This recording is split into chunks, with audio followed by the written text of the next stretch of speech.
Shalom, selamat pagi Bapak Ibu Saudara sekalian yang terkasih di dalam Tuhan Yesus. Kita bersyukur di mana saat ini kita diberikan waktu, kesempatan setelah tadi malam kita istirahat dalam tidur dan mimpi yang indah. Dan saat ini kita bertemu kembali dalam renungan doa hari Sabtu 8 Oktober 2022 dengan tema bulan Oktober 2022 yaitu hidup sebagai keluarga Allah. Saat ini saya akan mengambil subtema keluarga Allah yang melayani Tuhan yang terambil dari Kolose 3 ayat 18 sampai dengan 24. Sebelumnya mari kita bersatu dalam doa. Bapa kami surga, kami bersyukur atas hari ini, pagi ini kami diberikan kesempatan untuk boleh merenungkan firman Tuhan dalam bagian dari doa pagi, doa fajar. Terima kasih Tuhan, Engkau berikan pertolongan kami untuk merenungkan firman-Mu dari awal pertengahan sampai akhirnya. Yang terambil dari Kolose 3 dari ayat 18 sampai 24. Melalui kuasa Roh Kudus-Mu akan menolong kami. Dalam nama Tuhan Yesus kami berdoa. Haleluya, amin. Bapak Ibu Saudara sekalian yang terkasih dalam Tuhan, Kolose 3 ayat 18 sampai 24 akan kita baca sebagai berikut. Hubungan antara anggota-anggota keluarga dalam rumah tangga. Hai istri-istri, tunduklah kepada suamimu sebagaimana seharusnya di dalam Tuhan. Hai suami-suami, kasihilah istrimu dan janganlah berlaku kasar terhadap dia. Hai anak-anak, taatilah orang tuamu dalam segala hal, karena itulah yang indah di dalam Tuhan. Hai bapak-bapak, janganlah sakiti hati anakmu, supaya jangan tawar hati. Hai hamba-hamba, taatilah Tuhanmu yang di dunia ini dalam segala hal. Jangan hanya di hadapan mereka saja untuk menyenangkan mereka, melainkan dengan tulus hati karena takut akan Tuhan. Apapun juga yang kamu perbuat, perbuatlah dengan segenap hatimu seperti untuk Tuhan dan bukan untuk manusia. Kamu tahu bahwa dari Tuhanlah kamu akan menerima bagian yang ditentukan bagimu sebagai upah. Kristus adalah Tuhan dan kamu hambanya. Bapak Ibu Saudara sekalian, saat ini saya akan merenungkan salah satu bagian firman Tuhan, yaitu yang ayat Kolose 3 ayat 23. Yaitu yang berbunyi, apapun juga yang kamu perbuat, perbuatlah dengan segenap hatimu seperti untuk Tuhan dan bukan untuk manusia. Bapak Ibu sekalian, dalam bagian firman Tuhan pada saat ini yang terkait dengan melayani atau tema keluarga, saya akan mengambil bagian bagaimana kita atau sebagai keluarga Allah yang selalu akan melayani Tuhan. Jadi dimanapun saja berada, kita harus berbuat apapun juga yang saya perbuat dan saudara perbuat. Jadi kita harus berbuat sebagaimana untuk Tuhan. Jadi tidak boleh main-main. Kalau di hadapan manusia mungkin istilahnya asal senang, asal orang lain senang. Tapi di hadapan Tuhan, kita semua harus berbuat sebagaimana Allah perintahkan. Jadi kita tidak boleh berlaku tidak baik, tidak jujur, dan lain sebagainya. Jadi dalam hal apapun juga kita harus selalu bersandar dan menyerahkan kepada Tuhan. Nah, apakah arti dari suatu keluarga itu sendiri? Jadi menurut Kamus Besar Bahasa Indonesia, artinya yaitu orang seisi rumah yang menjadi tanggungan dan terdiri dari ibu dan bapak beserta anak-anaknya. Nah, hal ini kita sebut bagian dari keluarga. Dan mungkin ditambah beberapa, mungkin kalau ada mertua, ada nenek, ada keponakan. Nah, itu juga kalau memang ada di dalam tanggungan kita, itu juga bisa kita masukkan bagian dari keluarga secara khusus. Nah, tema keluarga yang akan diambil saat ini yaitu keluarga yang melayani Tuhan. Bagaimana keluarga yang melayani Tuhan itu? Yaitu mengharuskan kita berbicara terlebih dahulu bagaimana keluarga Kristen itu. Kita mengetahui bahwa keluarga yang baik dan yang sehat, maksudnya di sini artinya tidak bercacat dan tidak bercela, pasti akan menghasilkan keluarga yang baik pula, yang harmonis. Di sini keluarga-keluarga bisa melayani Tuhan sebagaimana Tuhan perintahkan, yaitu melayani Tuhan dengan baik, dengan rendah hati, tidak dengan sombong, dengan hal-hal yang diperintahkan oleh Tuhan.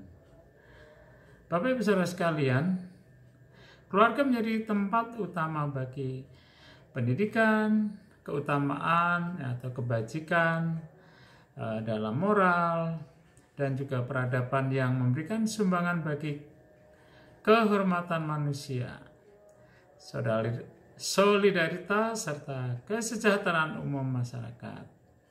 Jadi juga untuk itu dibutuhkan pemahaman baru, yaitu keluarga sebagai komunitas di dalamnya ada cinta, kasih, hidup dan keselamatan. Bapak Ibu Saudara sekalian, persoalan rumah tangga sering dimulai dari kedudukan. Bagaimana seperti tadi yang kita baca di awal, suami istri yang merasa tinggi kedudukannya lalu menindas dan pihak-pihak yang lain mengadakan perlawanan. Laki-laki berpegang pada Kejadian 2 ayat 20b sampai 22. Sebutan sebagai penolong sering disamakan dengan pembantu, padahal yang bisa menolong sepadan berarti cocok atau klop seperti cangkir dengan tutupnya, atau istilah lain yaitu ada tulang rusuk merupakan bagian samping atau separuhnya. Jadi suami istri saling melengkapi. Dengan demikian laki-laki dan perempuan disebut gambar Allah karena mencerminkan realitas Allah.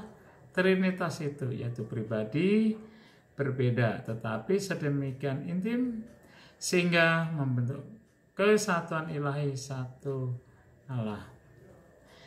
Nah, ketika Bapak Ibu Saudara yang sudah menikah, di sini kita sedang memenuhi kodrat sebagai manusia sosial, tapi juga juga di sini bagaimana sebenarnya kita hidup dengan orang lain secara baik, terutama di dalam keluarga kita masing-masing. Nah, seperti yang kita tahu, ada pendapat nih tentang keluarga. Seorang tokoh gereja yang bernama Tertullianus menulis betapa mengagumkan ikatan perkawinan di antara dua orang Kristen yang ditandai dengan satu harapan, satu keinginan, satu pelaksanaan, satu pengabdian. Tidak ada pemisahan antara mereka dalam jiwa dan raga. Nah, seperti tertulis dalam salah satu kitab Matius 19 ayat 6, demikianlah mereka bukan lagi dua melainkan satu. Karena itu apa yang telah dipersatukan Allah tidak boleh diceraikan manusia. Bapak Ibu Saudara sekalian yang terkasih dalam Tuhan Yesus, jelas keluarga bukan sekedar kontrak sosial antar dua manusia. Keluarga adalah komunitas di mana keselamatan diteguhkan. Karena itu keluarga layak disebut sebagai gereja yang kecil atau gereja mini. nilai-nilai kerajaan Allah terus diupayakan hadir dalam keseharian keluarga. Melayani Tuhan itu bagaimana? Nah, berbicara tentang melayani harus dimulai dari pihak-pihak Tuhan kepada dunia dan manusia khususnya. Hal itu telah dilakukannya, masih terus berlangsung dan tak kunjung ada akhirnya. Maka pada tempatnya, jika kita juga melakukan pelayanan kepadanya, kepada Tuhan, sebab sebagai gambar dan anaknya kita diajari melakukan, dan juga karena pelayanan merupakan cara yang paling tepat untuk mengungkapkan rasa syukur kita atas segala kebaikannya kepada kita. Jadi kita tidak henti-hentinya untuk melayani Tuhan. Nah, perjumpaan sebagai contoh perjumpaan Petrus dengan Tuhan Yesus di pantai Tiberias memberikan petunjuk jelas mengenai cara terbaik untuk melayani Tuhan. Ya, dalam tertulis Yohanes 21 ayat 15 sampai 17. Sesudah Petrus menyatakan bahwa ia mengasihi Tuhan Yesus, maka ia segera mendapatkan tugas pelayanan menggembalakan domba-dombanya. Nah, ketika kita melayani sesama manusia sesuai permintaan Tuhan itu, hendaklah kita melakukannya seperti kepada Tuhan. Artinya kita harus mengingat segala kebaikannya, persekutuan kita dengan Tuhan dan perintah Tuhan. Jika tidak, maka kita tidak akan sanggup melayani sesama kita yang di dalam kenyataannya sangat menjengkelkan dan juga mengecewakan hati kita. Bapak Ibu Saudara sekalian, jemaat yang terkasih, jadi apapun juga yang kamu perbuat, termasuk pelayanan kita di mana saja, kapan saja, dalam bentuk dan cara apapun, harus dengan segenap hati kita, dengan ikhlas, tidak boleh setengah-setengah. Kalau hanya dengan setengah hati, maka Dia atau Tuhan tidak sudi menerimanya dan artinya tidak berkenan. Hal-hal di atas tadi bagaikan hujan lebat yang mempersulit gerak kita. Namun seharusnya tidak menyurutkan niat kita untuk melayani Tuhan yang sudah melayani kita dengan memandikan peluh dan darahnya berkorban di atas kayu salib. Ada satu hal yang perlu kita jernihkan di sini, yaitu apakah setiap anak Tuhan harus bersedia melayaninya dengan memegang jabatan atau pelayanan sebagai panitia perancang atau sebagai ketua organisasi, sebagai ketua KPW dan sebagainya. Firman Tuhan justru mencegah seorang memegang jabatan seperti hal-hal yang sudah disebutkan tersebut, sekiranya tidak tepat atau tidak layak. Nah, ada bagian ayat yang terambil dari 1 Timotius 3 ayat 5. Jikalau seorang tidak tahu mengepalai keluarganya sendiri, bagaimanakah ia dapat mengurus jemaat Allah? Bapak Ibu Saudara sekalian, di sini juga ada 1 Timotius 3 ayat 12. Diaken haruslah suami dari satu istri dan mengurus anak-anaknya dan keluarganya dengan baik. Ini kutipan-kutipan dari beberapa ayat. Jadi pelayanan jabatan dalam gereja memang harus juga selektif, karena ada unsur keteladanan yang diperlukan oleh seorang yang memimpin jemaat. Justru karena sangat penting bagi kelangsungan jemaat Tuhan, dan karena Tuhan jumlah para calon pun tidak banyak, maka barang siapa terpilih hendaknya mempergumulkannya dengan sungguh-sungguh. Jangan mudah menolak, sebab Tuhanlah yang meminta melalui perantara instansi terkait dan sudah melalui rapat resmi dengan berdoa kepadanya. Bapak Ibu Saudara sekalian, di sini juga tetapi pelayanan di luar jabatan gereja adalah pelayanan setiap orang beriman yang seharusnya menjadi identitas kita, yang tidak hanya kita tunggu-tunggu kedatangannya, namun kita juga harus melakukan dengan baik. Nah, demikian yang bisa kami sampaikan renungan hari ini yang singkat sebagai bagian akhir. Kondisi untuk bisa melayani Tuhan dengan baik. Di sini ada kutipan dari Pendeta Dr. Paul Gunadi. 1. Ada suasana rohaniah yang memadai di dalam keluarga kita. 2. Ada kesehatan tentang pentingnya pelayanan yang kita pertimbangkan.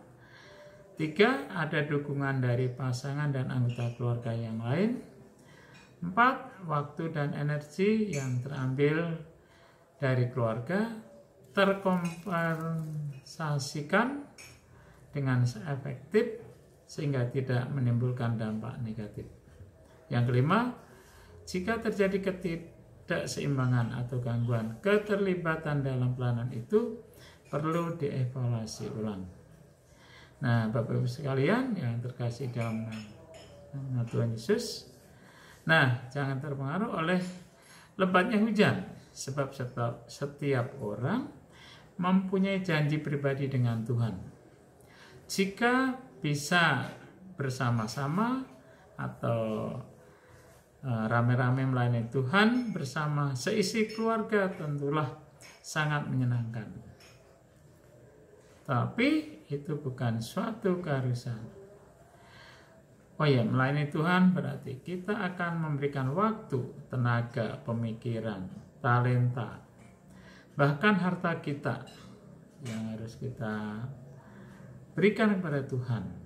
Dalam hal ini tidak ada pemberian kita yang terlalu besar sampai Tuhan merasa terkagum-kagum, terheran-heran.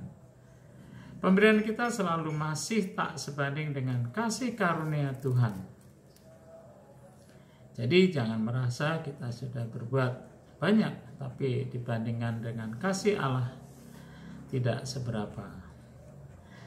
Nah, tapi juga tidak ada pemberian kita yang terlalu kecil sampai Tuhan juga tidak boleh kita meremehkan. Besar atau kecil, banyak atau sedikit, yang penting kita persembahkan dengan ketulusan, dengan kesungguhan hati dan kesadaran bahwa itu perlu bagi kepentingan kerajaan Allah di dunia ini. Bapak Ibu Saudara sekalian, demikian yang kami sampaikan renungan yang singkat ini. Terima kasih atas perhatian Bapak Ibu Saudara. Kiranya Tuhan Yesus memberkati. Selamat beraktivitas pagi ini. Tuhan sekali lagi, Shalom. Selamat pagi.